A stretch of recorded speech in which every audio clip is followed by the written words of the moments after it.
There's an ancient secret that separates those who learn from those who master. And today, you'll discover why most people never get beyond the beginner level in anything they attempt in life. Have you ever noticed how some people master any subject they set their mind to? They learn an instrument in months. They master a new language in a year. They build businesses from scratch, while others spend forever trying to figure things out. And you know what many people think? Ooh, these people are talented. This guy was born with a gift for this task. You've probably heard someone say this kind of thing. Many people use this excuse to stop trying. Some people think I don't have the gift, so it's impossible for me to master this subject. And that's the biggest lie anyone can tell themselves. Now, do you know what people who master anything in a short time have in common? What they have is something that you were never taught in school, in college, in any online course you've ever purchased. In feudal Japan, there was a system of apprenticeship so powerful that it transformed common peasants into lethal warriors, mediocre artisans into masters whose work lasted centuries. This system had nothing to do with intelligence or natural talent. It had everything to do with understanding the three invisible stages that separate the amateur from the master. They called this system Shuhari. And when you understand how it works, you stop being that person who starts 1,000 things and finishes none. You become someone who masters what they want when they want. But it comes at a price. Learning this system will require you to accept something your ego will hate to hear. Before I show you this complete system, I invite you to subscribe to the channel, like it below, and tell me in the comments, what skill do you most want to master in your life? Guitar? Programming? A new language? Feel free to comment. I love reading and interacting with you in the comments. Now, back to the video. Chapter 1.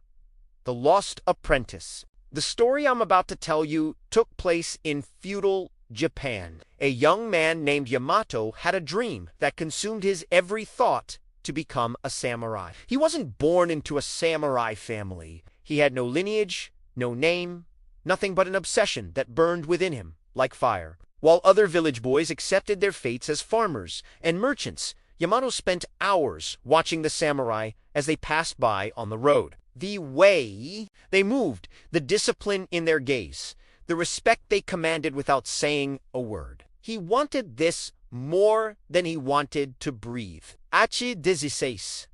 Yamato picked up a wooden sword and began training alone. He woke before sunrise and practiced the moves he'd seen the samurai perform. Horizontal strikes, vertical strikes, thrusts, hours and hours every day. 6 months later, he hadn't improved at all. His movements felt off. His body wasn't responding the way he imagined. The sword felt too heavy, too clumsy. The more he practiced, the more frustrated he became. He tried to study strategy by reading ancient manuscripts about famous battles. He memorized the names of all the classical techniques. He learned about Bushido, the samurai code of honor. He had no shortage of knowledge. But when he picked up the sword, it was as if all that knowledge evaporated. A whole year passed. Yamato remained just a village boy with a wooden sword and an impossible dream until the day everything changed. Chapter 2. The meeting. One afternoon, Yamato was practicing near the forest when he heard a voice behind him. Your feet are wrong. Your posture is wrong. Your breathing is wrong. Everything you're doing is wrong. He turned and saw an older man. Gray hair, tied back, deep scar. Think are boring. Weeks, posture, breathing, basic movements repeated 1,000 times. No jewels, no advanced techniques, just the basics repeated ad nauseum. Yamato's mind struggled with this every day. This is too slow. I could be learning real techniques. This is a waste of time. But something was changing, something he couldn't see but could feel. His movements began to flow without conscious effort. The posture that had previously been painful now felt natural. The breathing he had to force now happened on its own. One day, 3 months later, the master demonstrated a basic horizontal strike. 1,000 times, he said. exactly as I did it. Not faster, not slower, not harder, identical. Yamato spent the entire week practicing that single strike 1,000 repetitions a day. On the fourth day, something extraordinary happened. He was in the middle of strike number 400 when his body executed the movement perfectly, without any mental command, as if the sword knew the way on its own. "Did you feel it?" the master asked, watching from afar. Yamato nodded, speechless.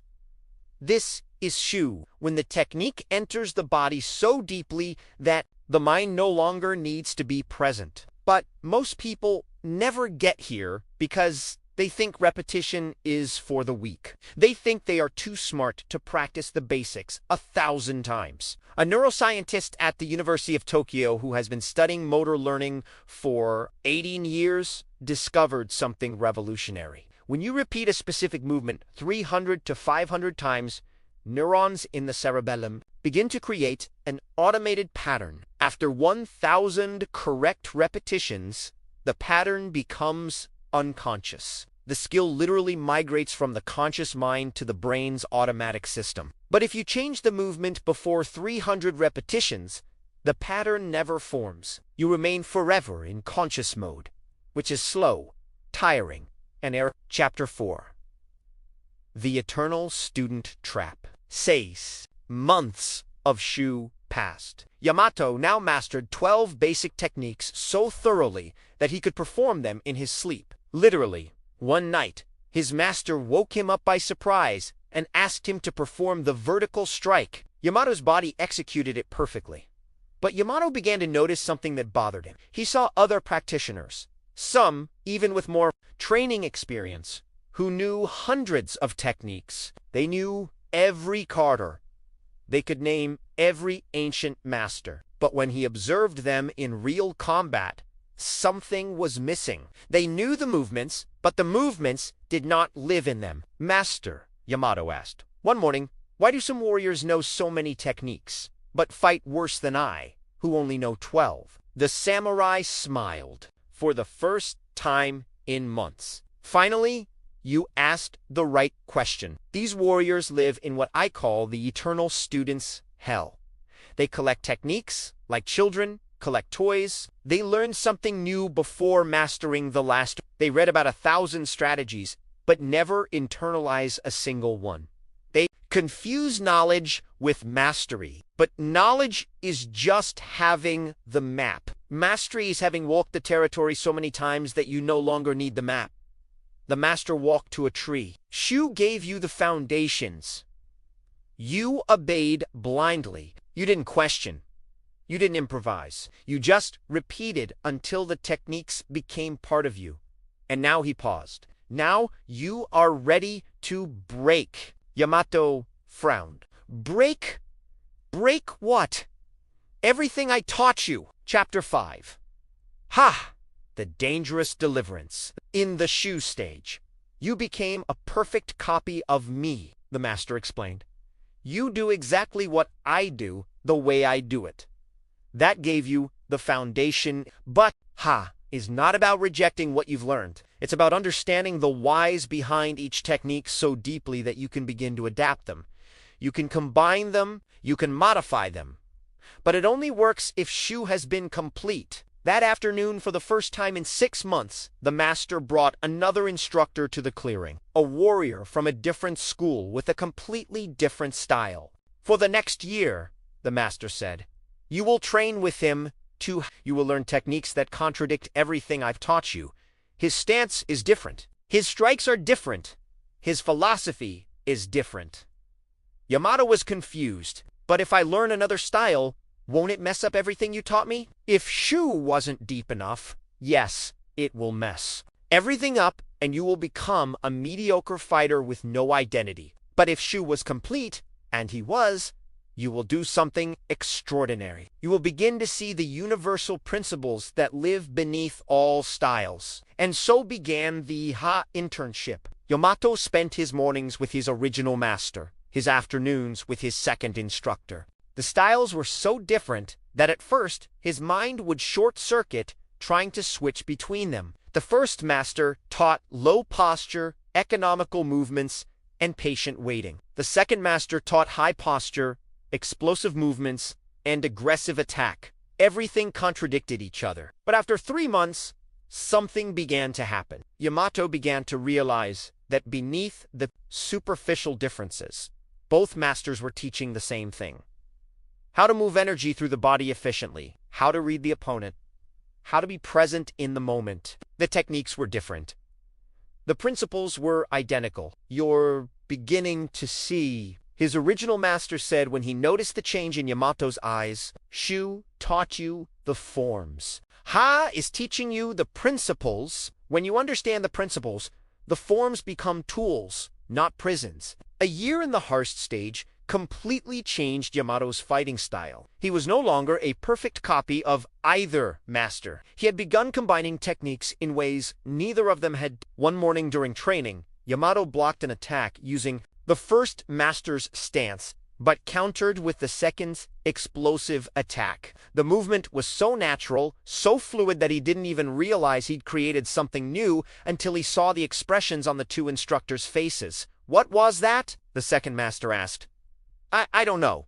It just felt right." The two masters looked at each other and smiled. "Ha! It is complete." The first master declared, "You are no longer blindly obeying, but you are not breaking in rebellion either. You are adapting wisely. You understand the whys?" But then the master said something Yamato didn't expect. And this is where 99% of practitioners stop. They arrive at Har and think they're already masters. They can adapt techniques, they can combine styles, they can create variations. And they're proud of it, but Ha is still a prison. You're still stuck with the techniques you've learned, even if you can combine them in creative ways. You've become a skilled artist, but not a true master. There is a third stage, the final stage. And only one person in 1,000 gets there because it requires something most people are unwilling to do. Forget everything. Chapter 6. The silent transcendence. Is the stage where you don't use techniques, the master explained. The techniques use you. Or rather, there are no more techniques. There is only pure response to the moment. Yamato frowned. "How can I fight without techniques?" "You'll understand," the master said. "But first, a story. When I was young, like you, I spent 40 years studying the sword. I learned 300 techniques. I mastered 12 different styles. I became known as one of the best swordsmen in the region. One day, an old master came to challenge me.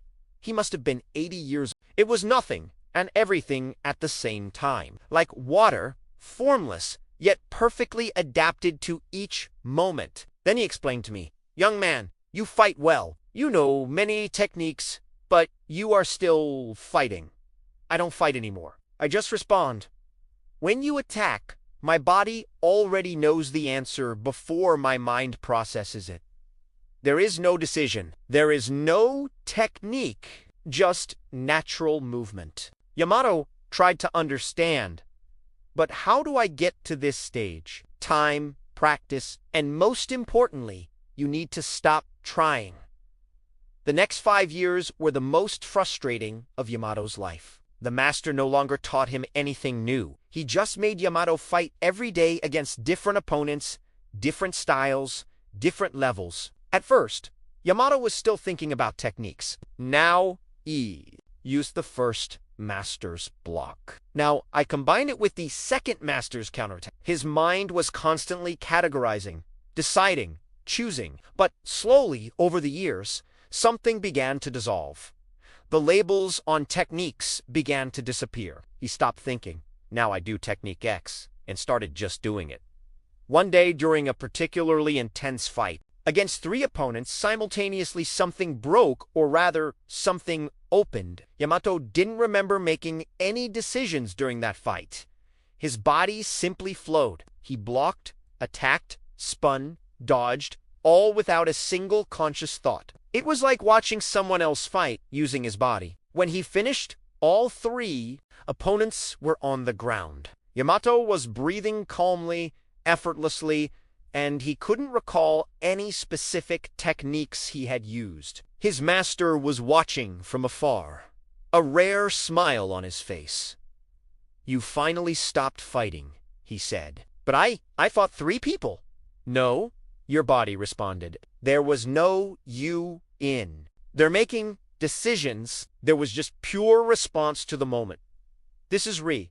You have transcended the techniques. They are now so deeply a part of you that you don't even know they are there." A Kyoto University researcher who has been studying embodied cognition for 22 years explains when experts reach the highest level of mastery, something fascinating happens in the brain. Activity in the prefrontal cortex, the area responsible for conscious decisions, dramatically decreases during performance. Simultaneously, older brain structures take over. The expert is no longer doing the skill. The skill is expressing itself through him. Neurologically, it's as if the person and the skill become one and the same. Chapter 7. The Nameless Master. Years later, Yamato was no longer the village boy with an impossible dream. He had become a respected samurai, but more than that, he had become a master. Young men came from distant villages asking to be his students, and they always asked the same question. "Master, how many techniques do you know?" Yamato always replied, "None at all." This confused the students. They wanted numbers. They wanted lists. They wanted to know exactly what they were going to learn. But Yamato had understood something that can only be understood after completely traversing Shuhari. Techniques are just fingers pointing to the moon. Most people are so obsessed with their fingers that they never look where they're pointing. One day, a particularly arrogant young man challenged him. "Master, with all due respect, you say you don't know any techniques, but my old instructor knows 500 techniques. How can you be better than him?" Yamato picked up a wooden sword. "Attack me, but I didn't use any technique against you. My body simply responded to your movement in the only way that particular moment required. It wasn't technique A, B, or C. It was the perfect response to that unique moment that had never existed before and will never exist again." That's the difference between knowing 500 techniques and having 0 techniques. You're limited to the 500 options. I've infinite options because I'm not choosing between memorized techniques. I'm creating the right answer on the fly. Chapter 8. The Universal Way. Yamato's story isn't just about swords and samurai. It's about anything you want to master in life. Do you want to learn guitar? Shuhari is the way to go. Shu, you copy songs note for note, exactly as they were recorded. You don't improvise.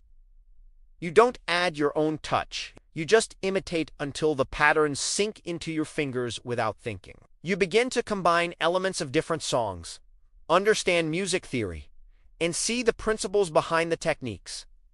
You pick up the guitar, and the music simply flows. You're no longer playing music. You've become music. Do you want to master programming? Shuhari. Shu. You copy code from experienced developers line by line. You follow established patterns without question. You build solid foundations. You begin to understand the whys behind each pattern to combine different approaches to adapt solutions. You no longer write code. Consciously, you see a problem, and the solution manifests itself through your fingers. Language disappears. Only pure logic remains. Do you want to build a business? Shuhari. Shu. You study and replicate business models that work. You don't try to reinvent the wheel. You learn from those who have already done it. You begin to adapt these models to your specific niche. To see universal business principles that transcend industries. You no longer follow models. You intuitively know what will work, as if your body reads the market the way a master reads an opponent. The path is always the same. Shuhari is not an ancient Japanese philosophy. It is the framework for how deep learning happens in any domain. But there's something no one tells you about Shuhari. Something that's the real reason most people never achieve mastery in anything. Chapter 9. The Trap of the Modern Generation. The burning truth is this. Most people today will never experience true mastery in anything because they refuse to go through Shu. Think about it. How many times have you heard someone say, "I don't like following rules. I prefer to find my own way. I'm more creative when I do it my way." That sounds good, right? It sounds like independence, like original, thinking, like creativity, but it's a lie. It's your ego protecting you from the uncomfortable truth. You don't want to find your own path. You want to avoid the hard work of mastering someone else's first. Yamato could have said the same thing. "Master, why do I need to copy you exactly? Why can't I develop my own style from scratch? I'm a unique individual." And if he had done that, he wouldn't have become a samurai. He would have been just another villager who thought he was too special to learn the right way. The modern generation has been convinced of a toxic lie that you should skip fundamentals and go straight to self-expression, that following a master is for the uncreative, that copying is for the weak. And the result, or without doing Shu. You want the results of mastery without paying the price of obsessive repetition. You want to play like a virtuoso, but you don't want to spend 6 months playing scales. You want to program like a pro, but you don't want to spend a year copying code from better programmers. You want to build an 8-figure business, but you don't want to spend 2 years studying business models that have already worked. You want to skip Shu because it's boring. Because it's humiliating to admit you know nothing and have to copy someone else. Exactly. Because our generation has sold us the lie that we are special and unique and do you any need to follow the path every master before us has followed. And as long as we continue to believe this lie, we will continue to be mediocre in everything we touch. The truth that burns. There is no shortcut, never has been, never will be. Zen monks knew this 800 years ago. Samurai knew this 400 years ago. Every true master in any domain knows this. There is only one path. Shuhari. So here's what you need to do. Not tomorrow, not on Monday. Now, first,